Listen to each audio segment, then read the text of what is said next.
রামনগর গোলচক্কর অর্থাৎ আখাউড়া রোডে আমাদের যে কর্মসূচির একদম শেষ লগ্নে ভারতীয় জনতা পার্টির সমর্থকরা তারা যে ঘটনা ঘটিয়েছে, যে স্লোগান তুলেছে এবং আমাদের কয়েকজন যারা জনসভায় অংশগ্রহণ করেছেন তাদের উপরে হামলা চালিয়েছে,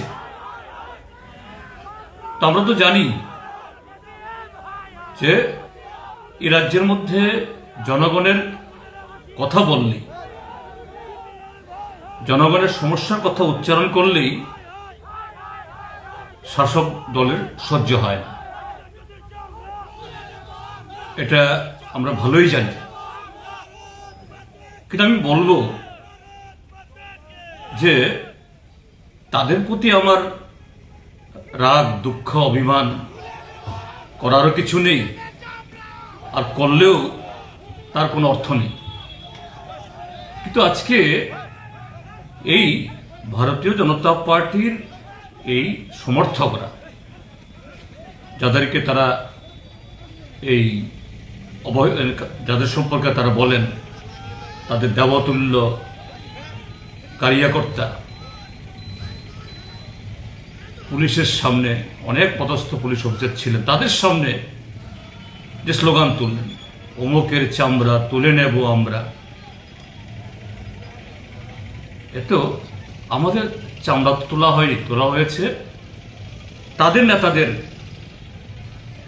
তাদের যে লজ্জা শরমের মুখোশ তারা খুলে নিয়েছে। আমাদের রাজ্যের মুখ্যমন্ত্রী তিনি বলে বলে বেড়াচ্ছেন রাজ্যের শাসনের এটা একেবারে উচ্চ মাত্রায় চলছে, যদিও তার শরীফ দলই বলেন যে আইনি শাসন। তিনি বলছেন যে রাজ্য সরকার বা তিনি অক্লান্ত পরিশ্রম করে যাচ্ছেন এই ত্রিপুরা রাজ্য উন্নয়নের জন্য, শুধু বিরোধীরা দোষ খুঁজে। ত্রিপুরা রাজ্যের মধ্যে আইনের শাসন বিগত 50 বছর বা 70 বছরের চাইতে খুবই উন্নত, মানুষ সুখে আছেন।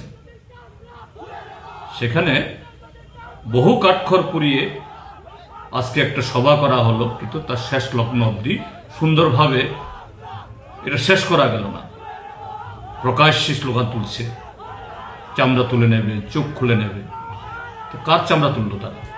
কার মুখোশ খুললো তারা? কাকে লজ্জা দিল তারা? রামনগর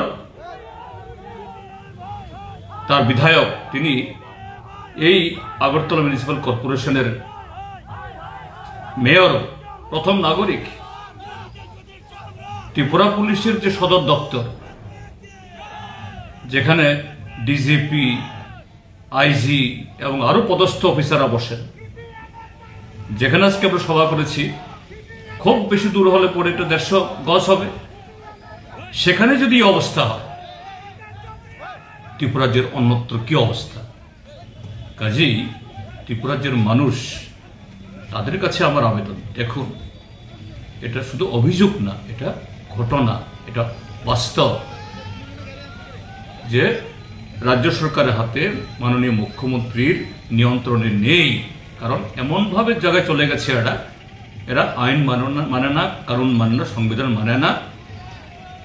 আর তিনি স্বরাষ্ট্রমন্ত্রী, মুখ্যমন্ত্রী, তিনি শুধু বিরোধীদের দোষ দেখছেন। এই হলো ঘটনা। আমি বলবো ডক্টর মানিক সাহাকে সুনির্বদ্ধভাবে আরেকটু ভালো করে আপনি অনুসন্ধান করুন, রিইন্সপেকশন করুন, কোথায় নিয়ে যাচ্ছে।